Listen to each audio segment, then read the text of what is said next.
justice. We want justice.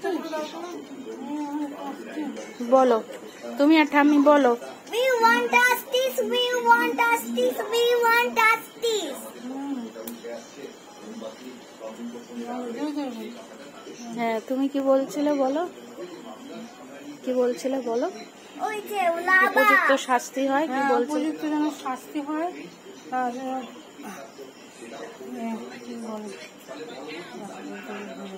আত্মার শান্তি কামনা করি।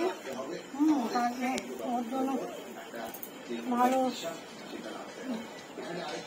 শান্তিতে যেন থাকে। আমার ভাষা জড়িয়ে যাচ্ছে, আমি বলতে পারছি না। যখন নির্মম সত্যি ঘটনা আচ্ছা দাদা যেন we want justice বলো তামিম ভালো যেন বিচার we want justice বলো। তুমি দাঁড়াও ঠাম্মির পাশে। ভালো যেন বিচার হয়। এই সহ্য করা খুব কষ্টকর, সহ্য করা যায় না এসব।